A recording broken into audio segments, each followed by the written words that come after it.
standing by the cross of Jesus, where his mother and his mother's sister, Mary, the wife of Cleopas, and Mary of Magdala. When Jesus saw his mother and his disciples whom he loved, he said to his mother, "Woman, behold your son." Then to the disciple he said, "Behold your mother." And from that hour, the disciple took her mother into his home. After this, aware of everything was now finished, in order that the scriptures might be fulfilled, Jesus said, "I thirst."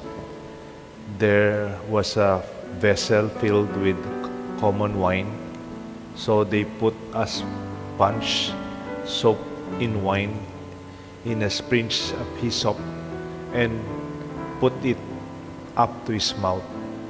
Then Jesus, having taken the wine, said, "It is finished."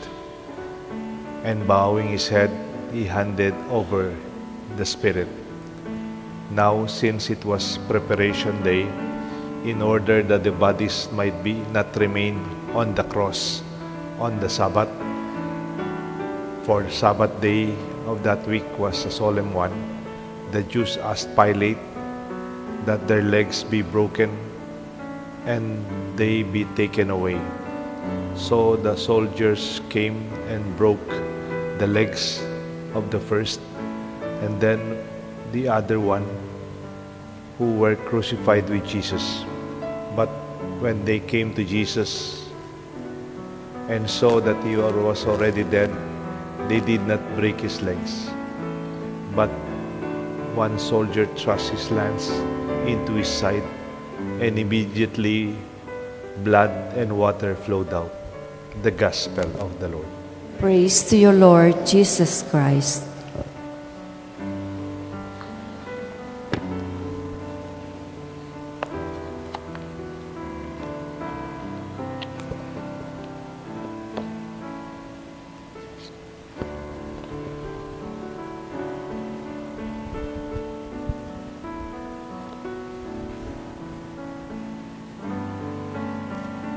Yung mga kasingidad ko, siguro kilala nila si yung singer na pangalan niya Barbara Streisand.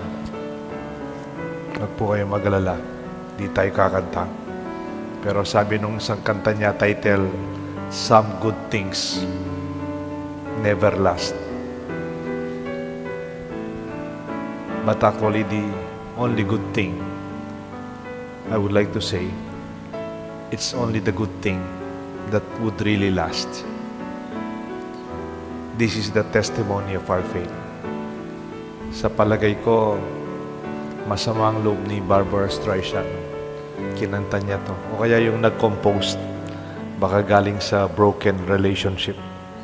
O siguro may masakit na nangyari. Kaya nasabi niya, some good things never last. Kahit yung mga kabataan, nung mga early, more than 10 years ago, may uso-usong mga sinisigaw yung bata nun, "Walang forever!" Yan, sinisigaw nila. Parang si Barbara Streisand, "Some good things never last." Almost the same. Minsan, pag naririnig ko sila, ay rugo, they must be frustrated. They must be experience a lot of pain in a failed relationship. That's why they can say that. Or maybe they did not really experience true love, true, faithful, and genuine, lasting love. Pag naranasan mo ang tunay na pagmamahal ng magulang mo, naranasan mo yung tunay na pagmamahal ng mother mo, tatay mo, pamilya mo, kaibigan mo, hindi mo isisigaw na walang forever kung naniniwala ka. In fact, sa pagdarasal natin, araw-araw, kulit-kulit ng pare. Pagkatapos ng prayer, morning prayer, opening prayer, offertory prayer, final prayer, ang ending, "We ask this for Jesus Christ, your Son, who lives and reigns with you in the Holy Spirit, one God." Those are always our prayer. Tapos sabihin mo, walang forever. Baka hindi ka nagdarasal. Baka hindi mo naranasan ang pagmamahal ng Diyos o ang pag-asa ng ating pananampalataya. There's this story of a faithful mother. She was not stopped by the arrest. Hindi siya natakot kahit na-aresto kanyang anak. She was not able to stop the unjust judgment against her son. She was not able to prevent the flagellation of her son. She can't help her son as his son carried his cross. She can fight against those who actually crucified her son. She cannot do that. She cannot do those things. But she was by the side of Jesus. And naman po, pigilan tang pangapako na keng krus ng anak na, the unjust judgment. She cannot stop it. She was so helpless. And yet, she never abandoned Jesus. She was by the side of her son. She did not hide. Po sinalikot, ken takot, kalupadan disciples of Jesus. And she did not run out of fear. She did not abandon Jesus. The mother was standing by the foot of the cross. Yes, she is in pain. Yes, she is crying. Yes.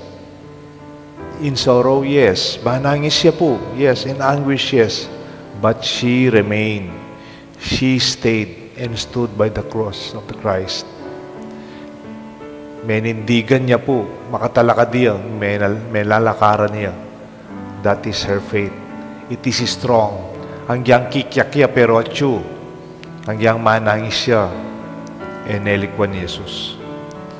Ang toreta lalaking, magkakalalaking San Pedro, I will never abandon you, Jesus, over my dead body. Makasalikot na la po. They even denied Jesus.